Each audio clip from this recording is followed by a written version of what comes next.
Hey guys, my name is Matsumo, and welcome to another episode of Sunday Mailbox. This is a video series where you, the viewer, can submit your gaming-related questions, and then I will give my humble opinion on them.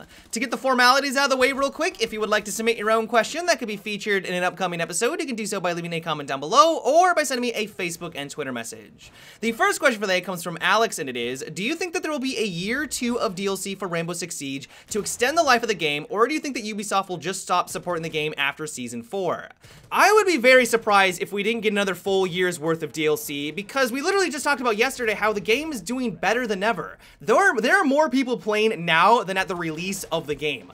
That doesn't happen for first-person shooters. That doesn't happen for multiplayer-only games, and the fact that there's now 1.26 million people playing every single day, I would imagine that it's going to be very profitable for them to continue to support this title. Now, I could be wrong. It is going to be up to Ubisoft. Maybe they're making no money whatsoever, and they're just going to drop it after Season 4, but I would be very surprised by that. Another reason why I think this is going to be the case is that with this most recent patch, one thing that they talked about extensively, they were driving this home. This was their main message, was that they were trying to lay the groundwork and foundation for Rainbow Six Siege. You do not lay a foundation down if you don't have any plans of building anything upon it. And while you might argue, oh, that's to lay the foundation for the final DLC, I don't buy that. You don't really drive home this points at the very tail end of your DLC for Season 1 if you don't have any plans further than that. Now, I might be wrong, this is speculation, but the fact that they really drove this home and they're trying to improve the core gameplay itself to build upon it really makes me think that this isn't going to be our final DLC.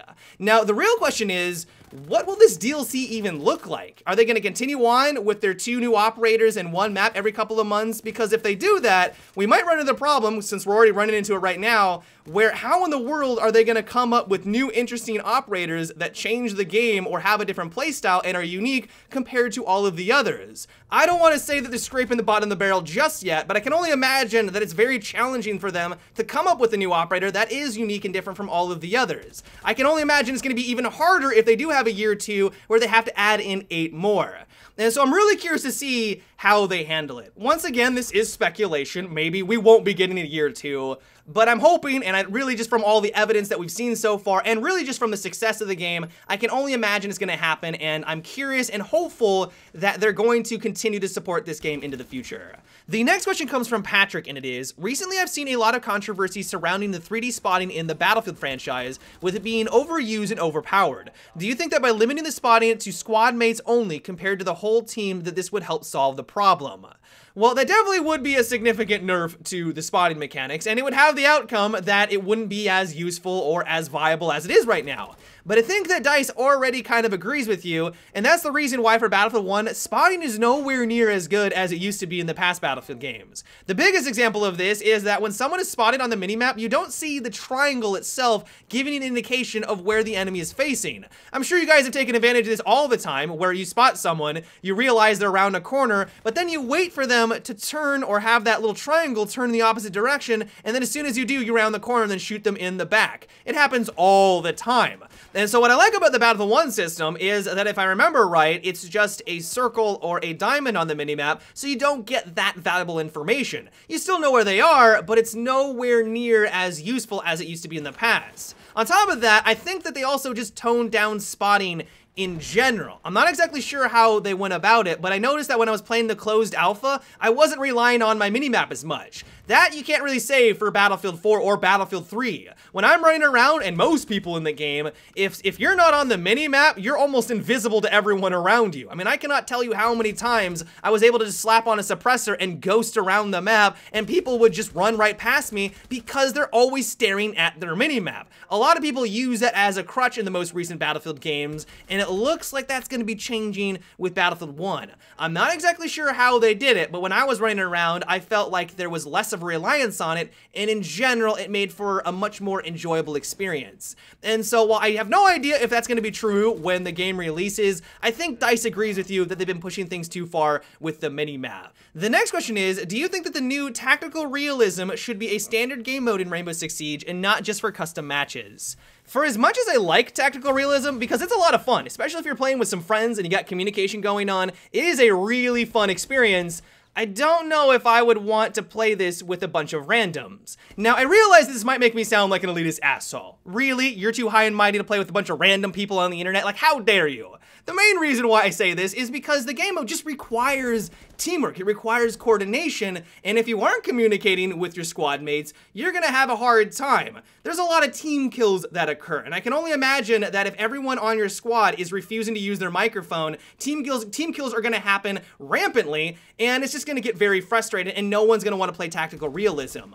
On top of that, I also find that the game mode itself is a little flawed because of other aspects of the game, mainly the fact that there isn't a cohesive camo depending on what side that you're playing on. If everyone's playing recruit, each team has 5 recruits on their side, it is literally impossible to know if they're a friendly or an enemy. Just imagine if everyone in Counter-Strike Go wore the counter-terrorist uniform. It didn't matter if you were on offense or on defense, you wore the same uniform.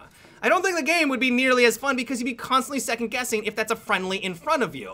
And so the only way that I could see this becoming a standard game mode that everyone has access to and not just relegated to the custom matches, if there really was a cohesive pattern or a camo skin for each side. So they may look the same, they may look exactly like they are right now, but one team will look more tan while the other may look black. So there really is this clear distinction and you don't have to be constantly second guessing yourself. And while some people will say, oh, that's just part of the game mode, and I get that, I get that's why people like it right now, just for a game mode for everyone to have access to, I think for that very reason, it is fundamentally flawed. And then lastly, we have the problem where this just splits up the community once again. If where it was casual, ranked, and then tactical realism, this is just going to extend the queue times. And while this might not be a big of a deal in the future, because as we know, the game is growing, more people are joining, and this may not be a problem, that is another thing that they'd have to take into consideration. And so I think it's for these 3 reasons why it is just a custom game mode right now. It's a lot of fun, like I said, with friends, it is amazing. It is a really unique experience, it's a hell of a lot of fun, but I don't know if this is something that we would really want to become a standard game mode. But of course, that is just my opinion. The next question comes from Jack, and it is, what are your thoughts on No Man's Sky and all the hype surrounding this game?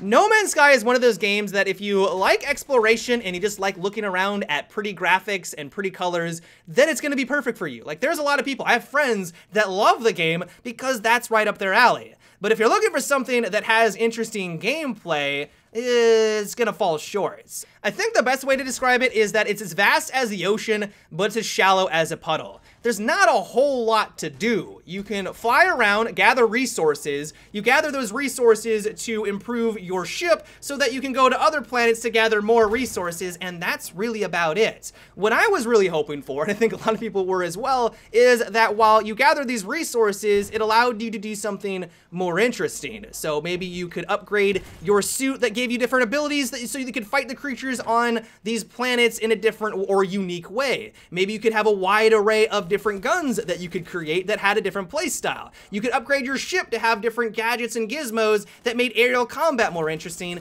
but that doesn't seem to be the case. Everything I've seen so far, it's gather resources to upgrade your ship, to gather more resources, to gather more resources. Like, there needs to be more for me. And as I said, some people may love it. They may love the exploration, they like to see the different creatures, and this is a perfect game for them. But for me, and I think a lot of other people, this just wasn't enough content.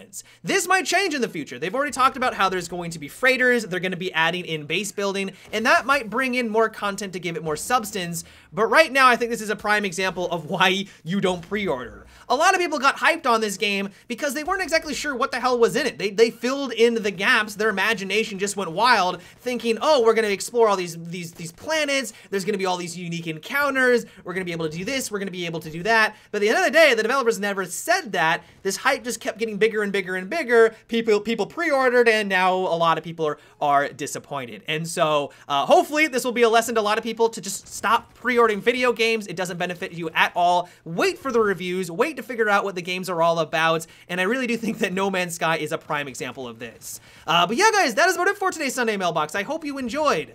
Give me your thoughts on what to discuss. Can you not wait, and are you really hoping that there's going to be a year 2's worth of DLC for Rainbow Six Siege? Do you think that I'm completely wrong with my assessment of No Man's Sky? You think it's God's gift to humanity? Let me know down below. As always, if you would like to submit your own question, you can do so by leaving a comment down below or by sending me a Facebook and Twitter message. But until tomorrow, guys, have a good one and take it easy.